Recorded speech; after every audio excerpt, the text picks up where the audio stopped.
Sekarang kita akan belajar tentang konsep di turunan berikutnya, yaitu tentang aturan rantai. Sebelumnya ingat, turunan rantai itu adalah turunan dari fungsi komposisi. Nah, kalau fungsinya satu berubah, misalkan kita punya fungsi komposisi satu berubah, Y sama dengan fxt, di mana Y itu sebenarnya adalah fx, tapi x-nya juga bergantung dari T. Kalau kita mau menghitung turunan Y terhadap T, dengan turunan rantai kita bisa hitung dy per dt itu adalah dy per dx dikali dx per dt. Nah, di sini nanti x-nya bisa kita coret. Makanya kita dapat dy per dt. Nah, sekarang bagaimana caranya kalau kita ingin memperumum konsep aturan rantai ini ke fungsi berubah banyak. Nah, di sini ada dua versi yang akan kita pelajari. Jadi di sini versi yang pertama kita punya misalkan fungsi z itu fungsi dua berubah, di mana fungsi z itu adalah fungsi fxy, artinya bergantung dari x dan y. Tapi di sini x-nya juga bergantung dari t, artinya di sini x-nya adalah fungsi satu berubah, y-nya juga fungsi satu berubah, di mana x dan y ini sama-sama bergantung dari t. Nah, nanti di versi yang berikutnya kita akan belajar kalau x dan y-nya juga bergantung dari dua berubah gitu. Tapi sekarang yang satu berubah dulu, x dan y-nya. Nah, di sini, jadi makanya kita misalkan x-nya adalah xt dan y-nya adalah yt, dan dua fungsi x, y ini terdiferensialkan. Fungsi z juga terdiferensialkan, tapi di xt, yt, maka kita kan sekarang punya fungsi komposisi z sama dengan fxt, yt. Nah, kalau misalkan kita mau z ini terdiferensialkan di t, ini artinya kita bisa gunakan aturan rantai untuk mencari dz per dt. Nah, di sini dz per dt itu sama dengan delta z per delta x, jadi di sini turunan parsial dikali fungsi dx per dt. Karena di sini x-nya ini satu berubah, makanya hanya punya turunan terhadap t saja gitu. Makanya di sini turunan biasa. Tapi ini baru satu bagian, karena z itu kan dua berubah, jadi harus kita kalikan juga dengan, harus kita tambahkan juga dengan delta z per delta y, yaitu ini turunan parsial z terhadap y dikali dy per dt, di mana dy per dt ini turunan y terhadap variabel t.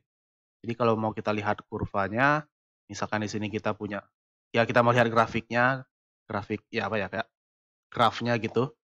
Di sini z, kita mulai dari fungsi z, tapi z itu bergantung dari, di sini kita lihat z itu bergantung dari x dan y. Makanya di sini dari z kita bisa bergerak, kita bisa punya z, kita bisa punya x, kita bisa punya y.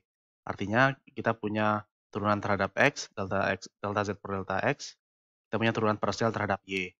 Tapi dari x kemungkinannya hanya ada satu, yaitu turunan terhadap t. Dari y juga kemungkinannya hanya ada satu, turunan terhadap t. Kemudian dari satu jalur ini kita kalikan, jalur berikutnya kita kalikan, terus dijumlahin. Nah, itu adalah turunan parsial dari z. Sekarang coba kita lihat contohnya. Misalkan kita punya z-nya adalah fungsi x pangkat 3y, tapi x dan y-nya juga fungsi satu berubah. Jadi di sini x-nya pangkat 2t, y-nya misalkan cos t.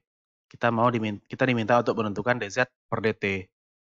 Oke, nah jadi di sini caranya kita gunakan rumus ini. Artinya kita cari delta z per delta x dulu, cari delta z per delta y, terus cari dx per dt dan dy per dt. Itu yang mau kita cari.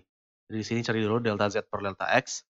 Ini artinya dari fungsi ini, fungsi z ini turunkan terhadap x. Berarti y-nya dianggap tetap, turunkan x pangkat 3. X pangkat 3 turunannya 3x kuadrat, y-nya konstanta. Makanya kita dapat delta z per delta x ini adalah 3x kuadrat. Berikutnya, turunan delta z per delta y itu artinya y dari fungsi y pangkat x pangkat 3y ini, y-nya kita anggap, x-nya kita anggap konstan, artinya turunan terhadap y. Turunan terhadap y 1 dikali konstanta x pangkat 3, didapat 3x pangkat 3. Nah, itu turunan parsial dari z. Sekarang kita butuh juga turunan dari x terhadap t. Nah, ini turunannya adalah dx per dt-nya adalah 2e pangkat 2t dari sini, dan dy per dt kita juga butuh, ini adalah turunan dari cos t, dia adalah sin t.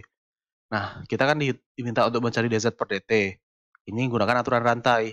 Jadi yang kita mau hitung dz per dt, rumusnya tadi seperti ini. Jadi ini jadi delta z per delta x dikali dx per dt. Jadi ini bisa coret. Jadi kita dapat delta z per dt atau jadi dz per dt, karena ini sama-sama delta sebenarnya. Ini bisa coret juga, jadi kita dapat dz per dt. Baru sekarang tinggal kita masukin aja dz delta Z per delta X-nya udah tahu kan, ini juga udah tahu, ini udah tahu semua, tinggal kita masukkan, terus kemudian ya tinggal kita rapikan. Tapi di sini, kan di sini masih dalam X semua, jadi ini kita masukkan, terus ini kita rapikan. Nah, di sini kan masih dalam ada X, Y semua kan, ada X dan Y-nya. Nah, karena kita diminta dz per dt, kita ubah semuanya ke dalam T. Artinya X-nya kita ganti, Y-nya kita ganti. Kan kita tahu X dan Y-nya sekian gitu, dalam T. Jadi semuanya kita masukkan, kita ganti dalam T, kemudian kita rapikan. Jadi dapatnya adalah 6 cos T min sin T kali E pangkat 6T. Nah, itu dz per dt. Nah, untuk satu variabel, gampangnya sih, kalau nggak mau repot-repot pakai aturan rantai, tapi aturan rantai ini membantu perhitungan ya, jadi perhitungan bisa lebih cepat. Nah, kalau misalkan nggak mau pakai aturan rantai, kalau X dan Y-nya satu variabel, kita bisa langsung substitusikan X dan Y-nya ke persamaan Z ini. Jadi, substitusi X dan Y ini ke persamaan Z, atau ke fungsi F-nya, kita dapat ini fungsi Z-nya, kita ubah dulu dalam T. Dapat fungsi satu peubah. Jadi sekarang kalau mau menghitung dz per dt, karena ini udah satu peubah, ya tinggal turunan biasa satu peubah yang sudah dipelajari di kalkulus 1. Jadi ini dapatnya nanti akan sama dengan hasil akhir kalau dengan menggunakan aturan rantai pada fungsi dua peubah. Nah, itu versi pertama.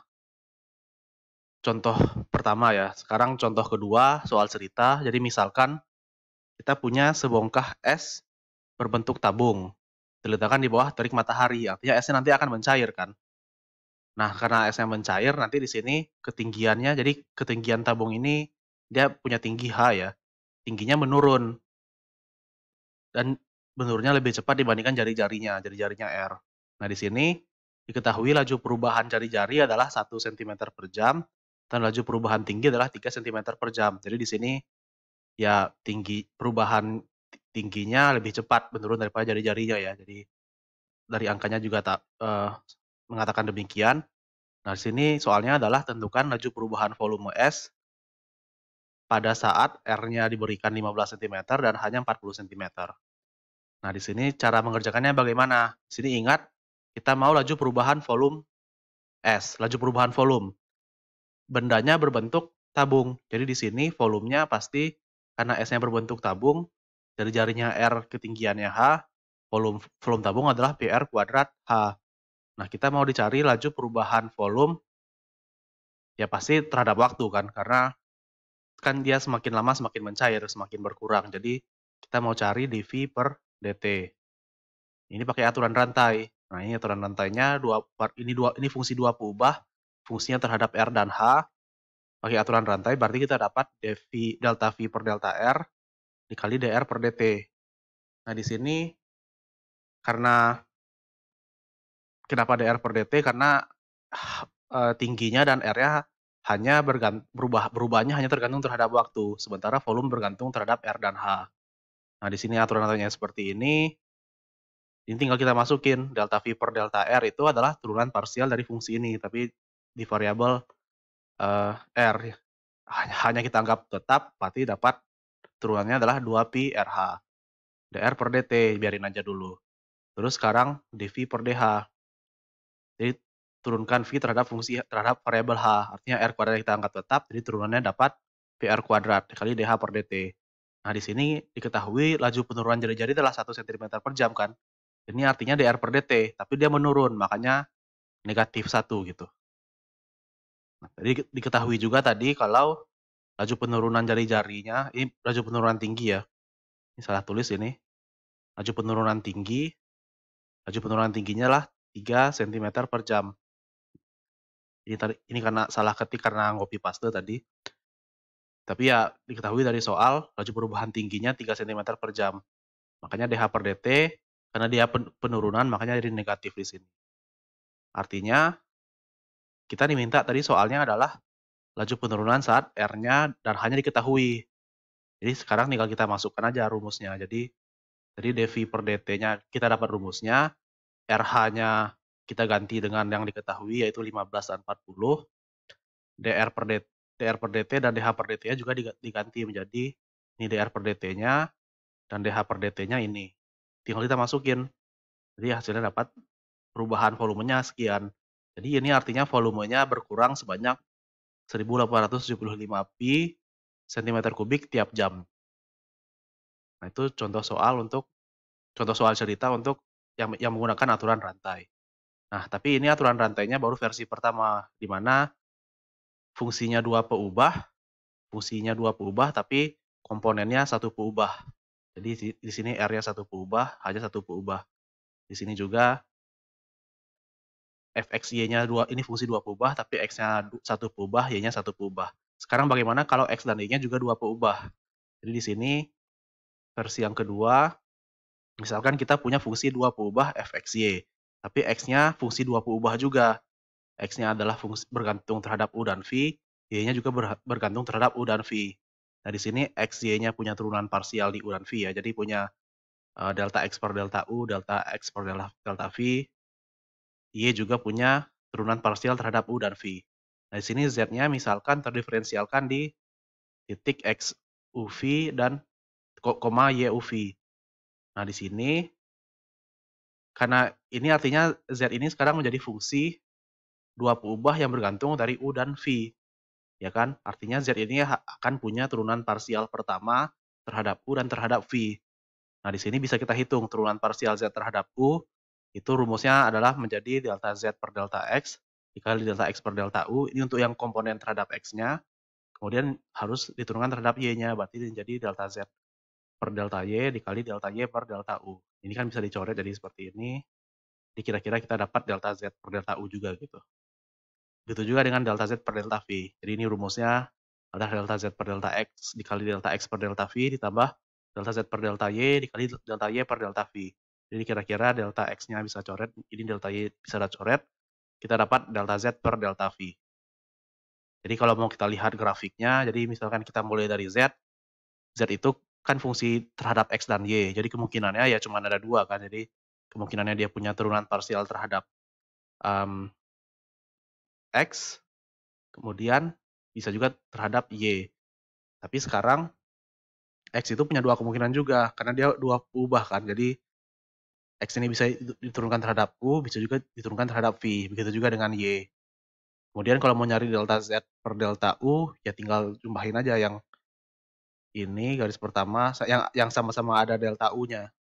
Jadi delta Z per delta X dikali delta X per delta U ditambah delta Z per delta Y dikali delta Y per delta U. Jadi garis merah yang atas ditambah garis biru yang atas. Begitu juga kalau kita menghitung terhadap V. Jadi garis merah yang bawah ditambah garis biru yang bawah. Sekarang coba kita lihat aja contoh soalnya. Jadi di sini misalkan kita punya fungsi Z dua peubah, fungsi Z itu bergantung terhadap X dan Y, yaitu fungsi X kuadrat dikurang Y ln X. Tapi X-nya sekarang juga fungsi dua peubah, di mana X-nya U per V dan Y-nya U kuadrat V.